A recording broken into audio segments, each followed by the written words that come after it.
Tá, professor, e o climograma, aquele gráfico para ver clima? Como é que eu consigo ler aquilo?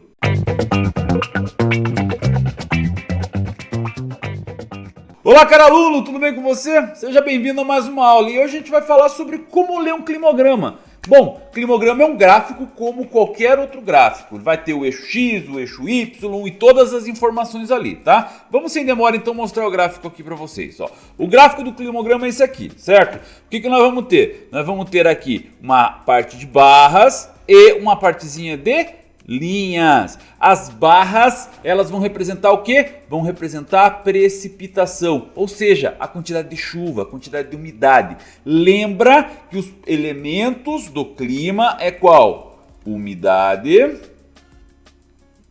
temperatura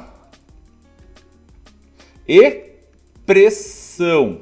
Minha caneta é horrorosa mesmo. Umidade, temperatura e pressão. Então, aqui no climograma a gente vai conseguir ver umidade e temperatura, tá? Isso, a pressão a gente vai ver levando em consideração a altitude. Mas vamos focar aqui. Então, as barrinhas azuis levam em consideração a umidade, a precipitação. O que são essas barrinhas? Estão vendo que aqui ó, tem umas letrinhas? Aqui está em espanhol, tá? Mas normalmente vai ter J, F, M, A, M, J, J, A, S, O, N, D. Então, são os meses do ano. Então essas barrinhas azuis, elas vão levar em consideração o que? A média pluviométrica da região. O acumulado mensal de chuvas. A média do acumulado mensal de chuvas nesse determinado espaço geográfico. Ok? E ele vai contar em como? Em milímetros. Olha aqui, ó. Essa barrinha aqui, esse gradiente aqui, ó. Vai mostrar o que? A quantidade aí que vai cair no pluviométrico. E assim, então, a gente vai ter a quantidade em milímetros. E aí a gente consegue ver a média do acumulado mensal de chuvas, ok? Essa é uma situação. A linha vermelha vai ser a média de temperatura ao longo do tempo, tá? E a média de temperatura vai ser considerado então aí nessas linhas vermelhas. Então, mensalmente vai ter a média aí, vai variando conforme a situação. Tá, ok, agora eu já sei aí o que tem em cada lugar. E agora, Silvestre, como que eu faço para entender essas informações? Simples. Estão vendo aqui essa informação? Veja, nós temos aqui uma variação das barrinhas azuis, ou seja, tem época que vai chover mais e tem época que vai chover menos. Então, dessa maneira, eu consigo perceber épocas de chuva. No caso deste climograma que eu coloquei aqui, não vai explicar pra gente por quê? Porque existe uma quantidade de chuvas bem distribuídas ao longo do ano. Vamos dar uma olhada nesse aqui de Iquitos, no Peru, ó. Nós temos aqui, ó, uma chuva que acontece aqui, ó, 360 milímetros no mês de março, a época onde mais chove, e a época de estiagem, não é bem estiagem, uma baixa de chuvas, vai ter exatamente aonde? Aqui, ó, no mês de agosto. Então a gente consegue ver o que aqui? Justamente o que? Uma amplitude pluviométrica, uma amplitude de umidade. Tá, Silvestre, beleza.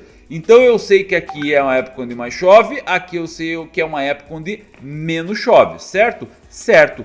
Essa informação então você já tem. Agora você pode levar outras informações aí. Ah, se não tem muita chuva, quer dizer que existe aí não tem pluviosidade muito forte.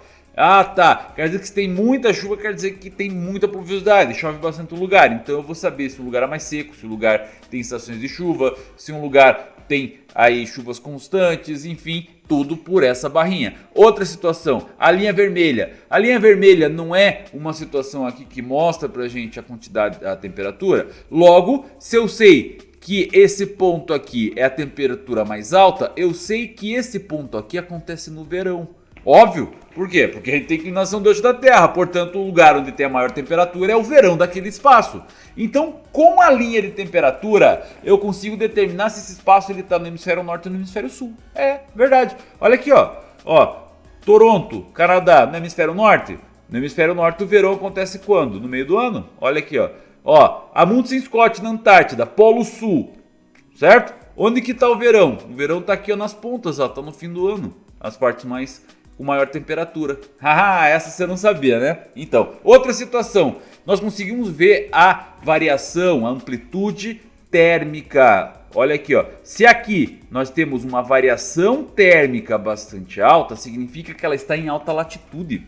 Tá? Em altas latitudes acontecem aí essas altas variações, essas altas amplitudes térmicas. Nas áreas onde nós temos aí baixa latitude, normalmente a linha vai estar mais assim, ó, mais uniforme, mais reta, mais constante. Por quê? Porque nas áreas próximas do Equador não tem muita variação. Onde que é esse climograma? Iquitos, no Peru, coladinho com ali a linha do Equador, certo? Agora veja Monte Scott aqui, ó, Polo Sul, pessoal. Ó, a última contagem aqui, ó, é menos 30, mas pode chegar até médias de menos 60 aí na Antártida.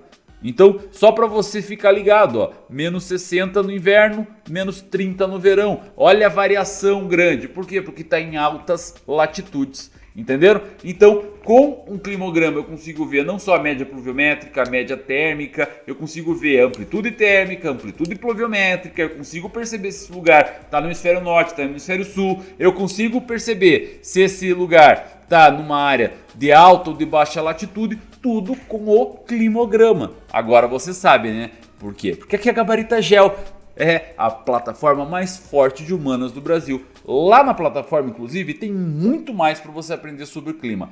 Cola lá e se dê bem em geografia, história, filosofia, sociologia, tudo de humanas, beleza? Eu tenho certeza que você vai conseguir sua aprovação. Um abraço e tchau!